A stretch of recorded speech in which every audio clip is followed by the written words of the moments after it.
Sit thee down, beautiful viewers, and welcome to episode 3 of Men in Shed's Barn Tune. Barn Tune. This time you join us sort of part way through re-turboing the Wagon-All-The-Rs to find out what turbos are and how they work, why they fail, and what they look like when they do.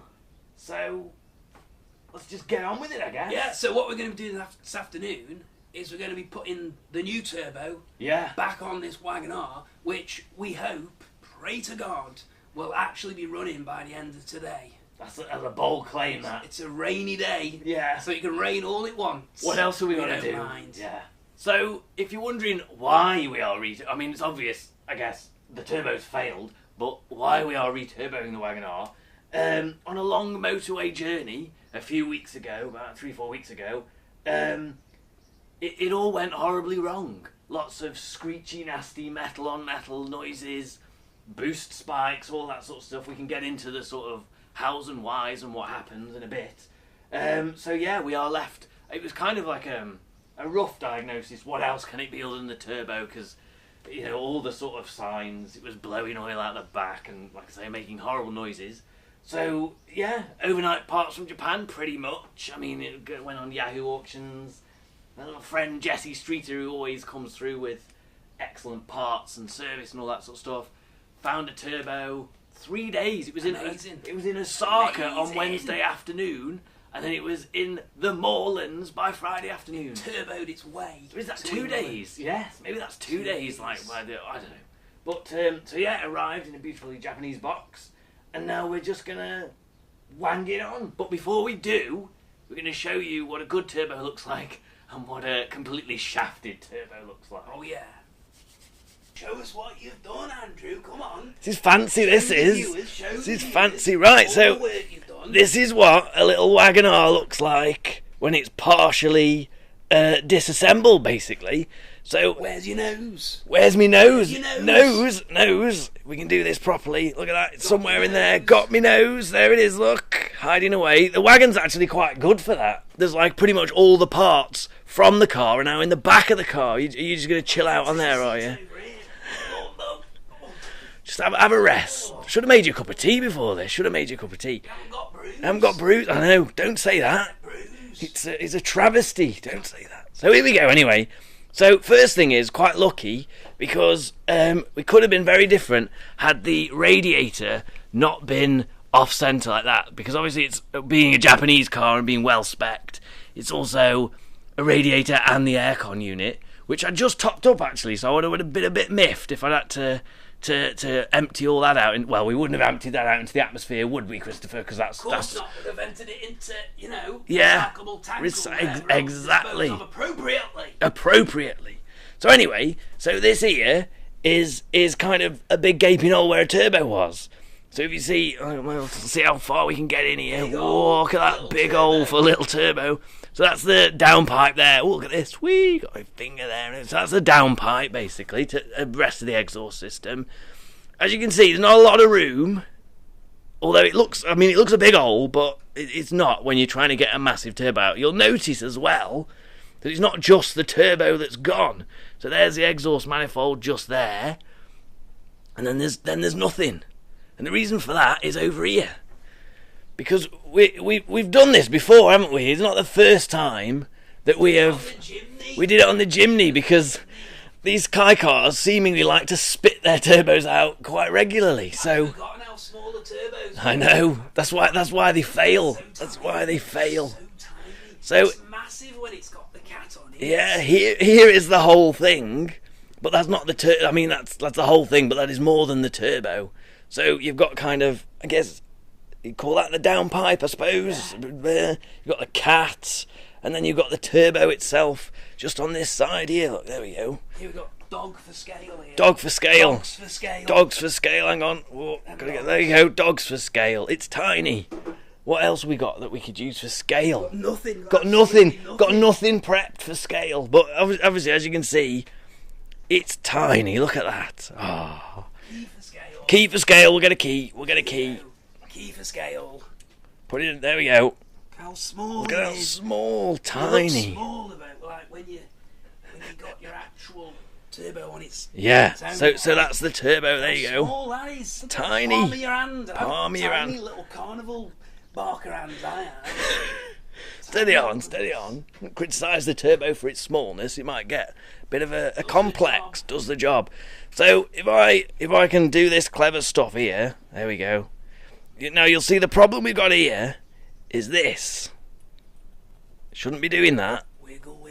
Wiggle, and that is essentially what's gone wrong with this turbo. We think it's bearing failure, don't we, of some description, but we may autopsy it later and find out. That's something's gone, like some bearings have gone, haven't they? But we don't know the wrong way. There we go. We don't know whether or not that's like the cause or the result. We don't know yeah. The symptom or what. Because it'll wiggle, but it'll also go in and out as well, which would be thrust bearing. But it sounds like a waste disposal unit, doesn't it? It is a bit like basically.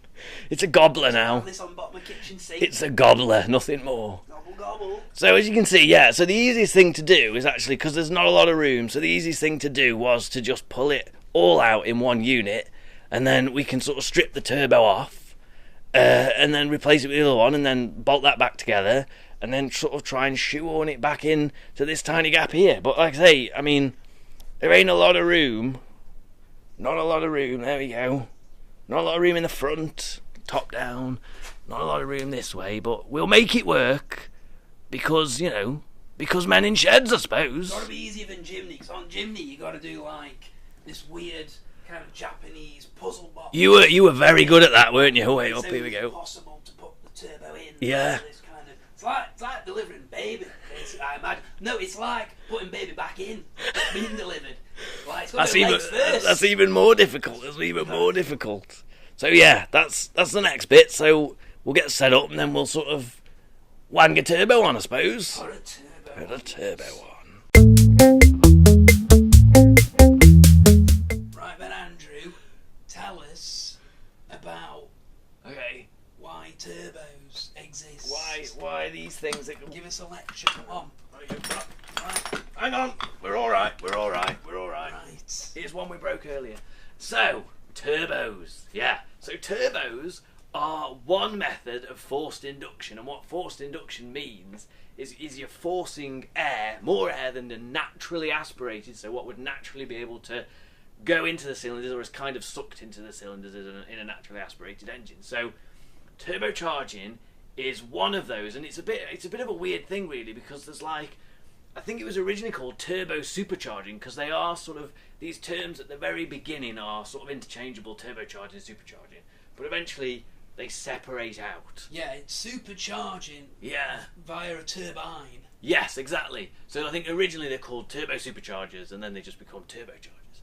But either way, turbo or supercharger, what it's about is forced induction, like I say. It's about forcing more air into the engine, and if you can force more air in, then you can force more. You can spray more fuel in, and more air equals a bigger bang, equals more power, equals fastness, and other such things. Whoosh. More power.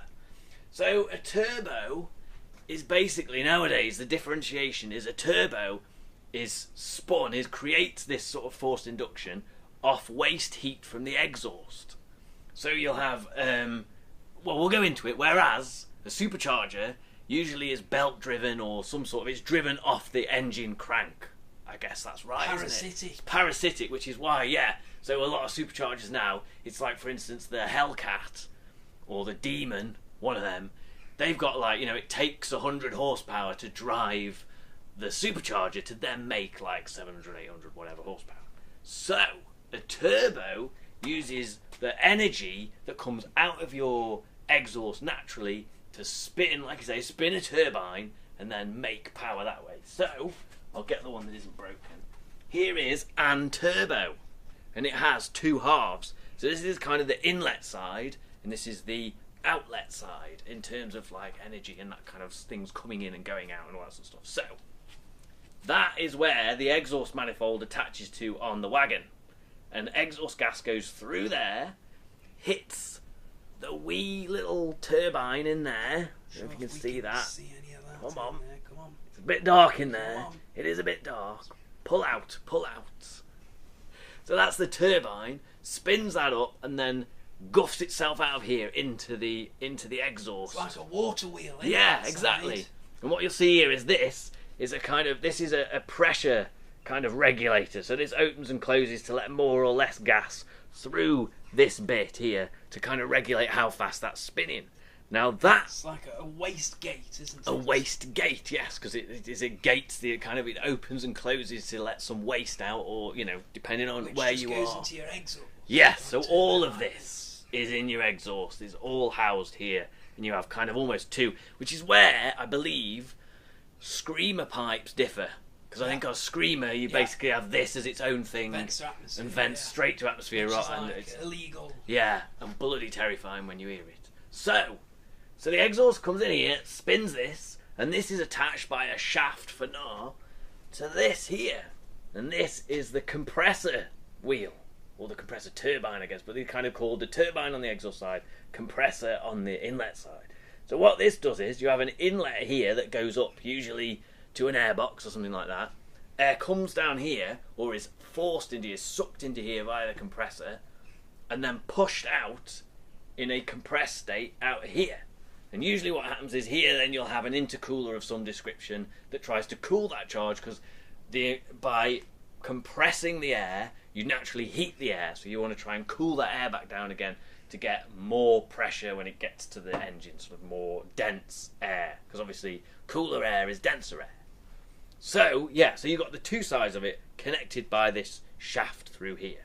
And like I say, this is all part of the wastegate here, so this will monitor boosting at a certain level. There's a little diaphragm in here that will start to open this wastegate to bleed air off, or bleed exhaust off, so it doesn't overspin and you get too much boost and all sorts of nasty things happen. So that's a turbo. That's a working normal turbo.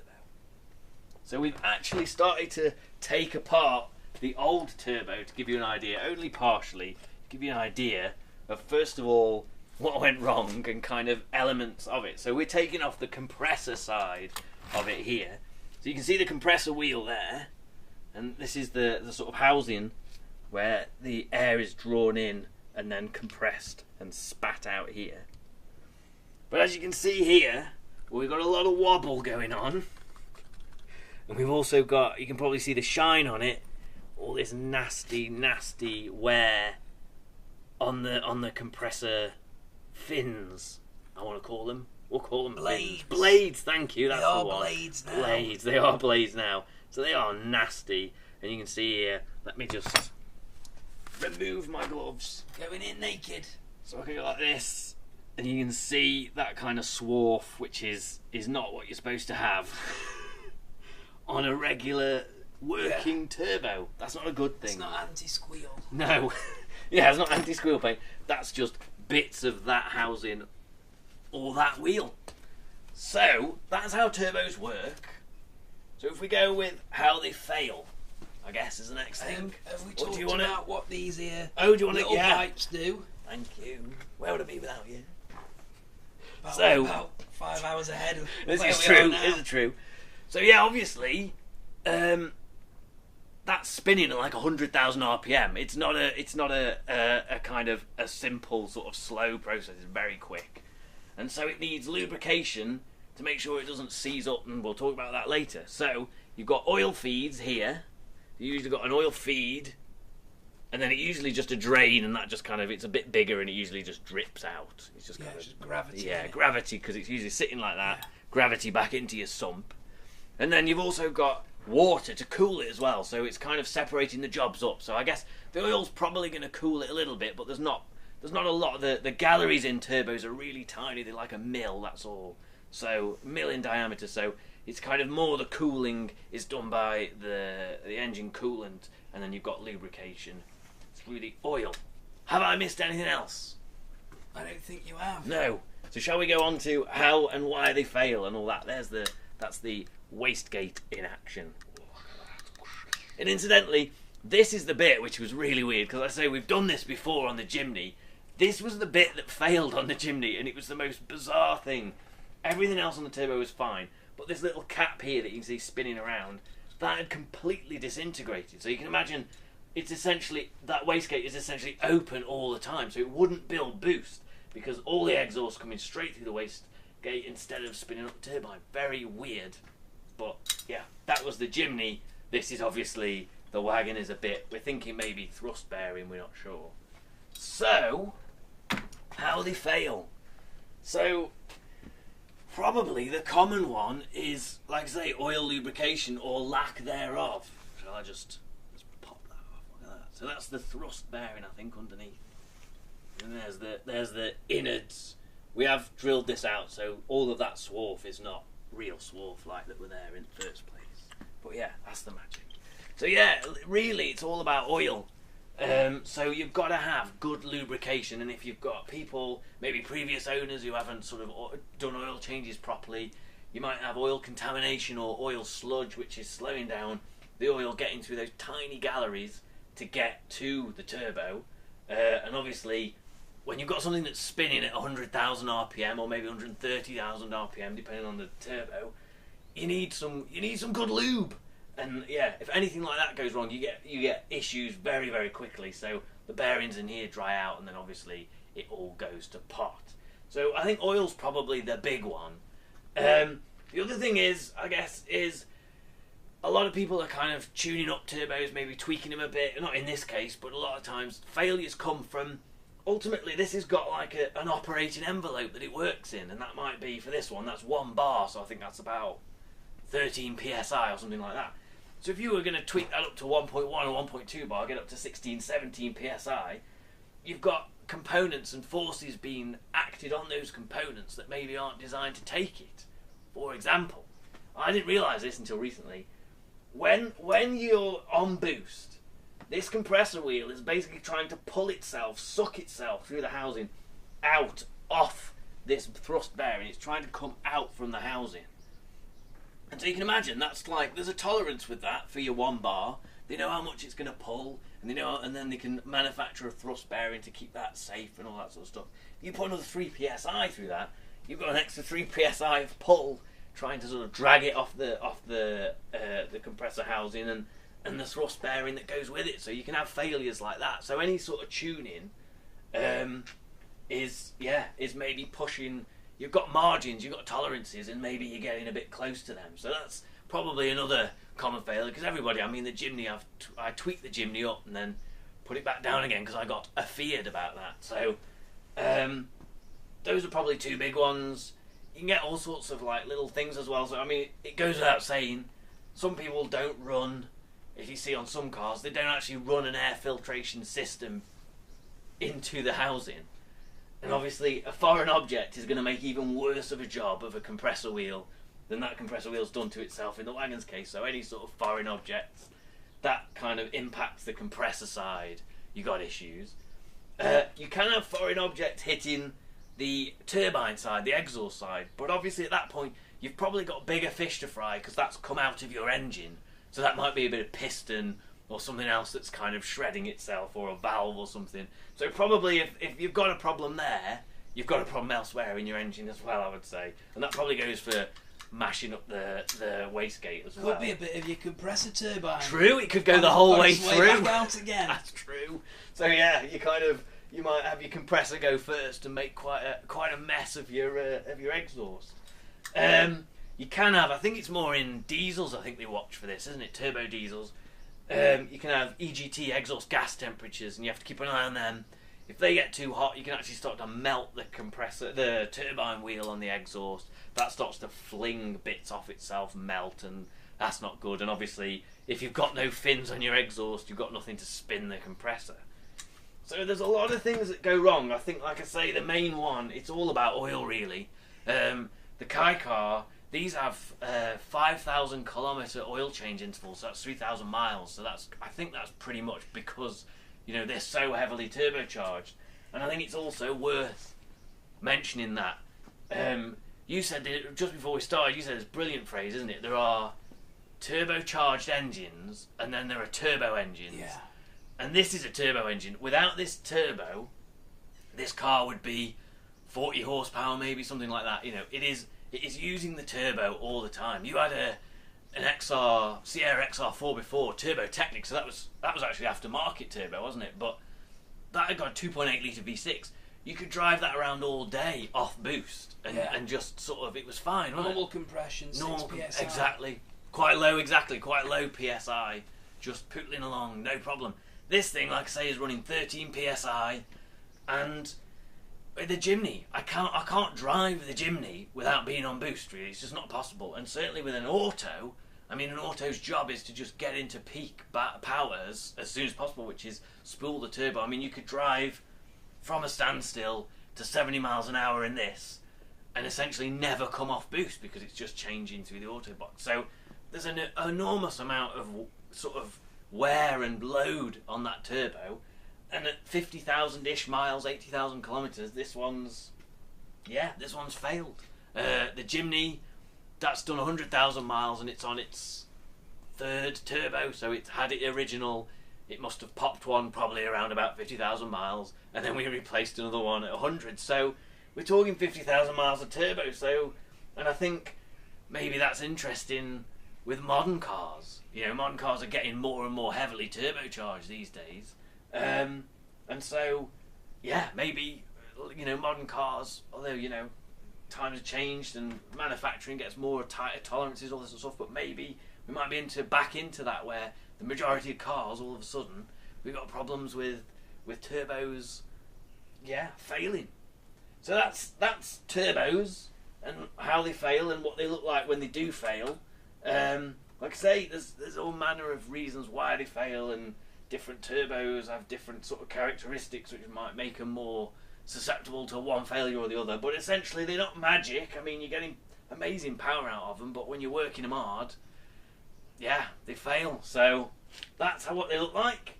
We're now going to get this one, which has no shaft play whatsoever. It feels very nice. Everything looks good on it. We're going to chuck this back on the downpipe and the cat, put it back in the car. Right then, just a quick update on where we're up to now. Putting this turbo back on, and it's a fiddly little bugger, I'll tell you that. Look at it from here, look at it. But that's what you saw earlier. Yeah, that in that gap there, it's actually quite a nice little job, isn't it, that Suzuki have done. I'm glad they kept it all to the side. You've got water you've got oil return right on the back of it. It's not much fun, but we're cracking on, aren't we? We're doing it. Well, I've just noticed a mistake, but never mind. Oh no. It's only this. It's supposed to have a little thing on there. Beer it.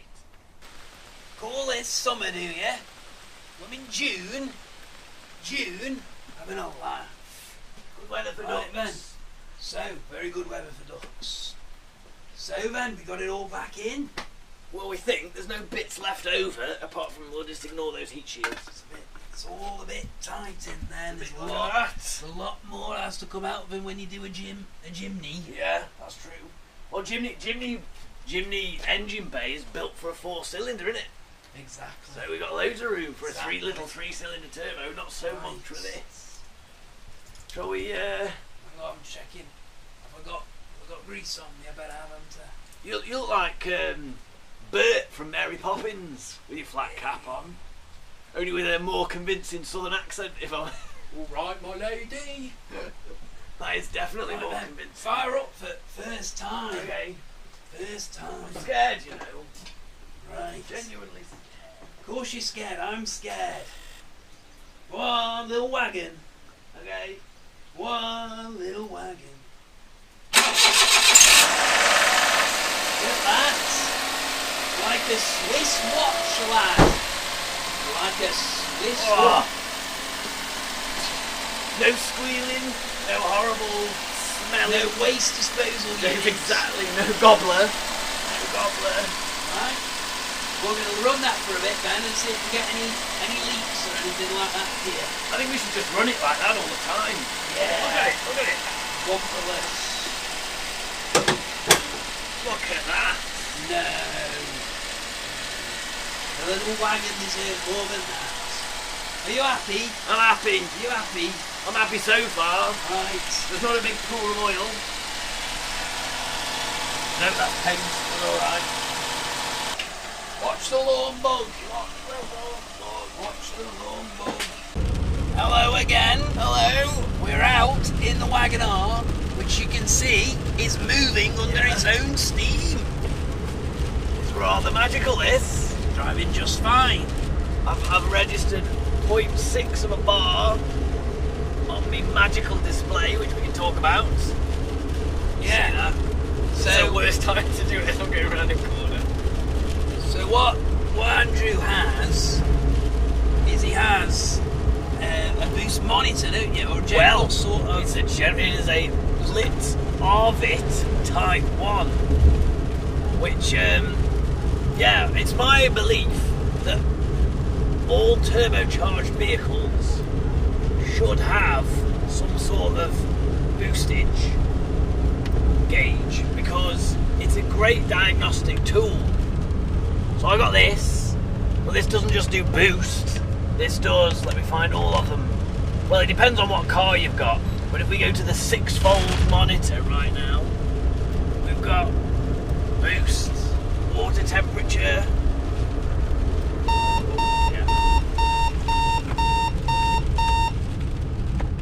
We've had an engine failure. No. What have we had? Mega hot. Mega hot. Mega hot. Mega hot. Right then. That's gone well. That was it was a road test. It was a road test fail. Yeah. So put that on to get the fans. I think we'll be limping home in a sec.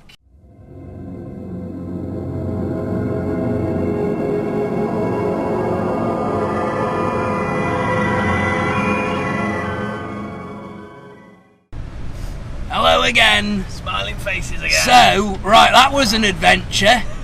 So, as we were recording and doing our little test drive, we're hungry, basically. So, we're a bit too hungry. And we're going to get pizza. Yeah. And we thought we'll do a little test drive. Yeah. What can go wrong? And checked everything. We've double checked everything. we didn't check anything. Didn't fill up with coolant. Didn't check oil or anything like that. Because it was just a little run. Just a little run.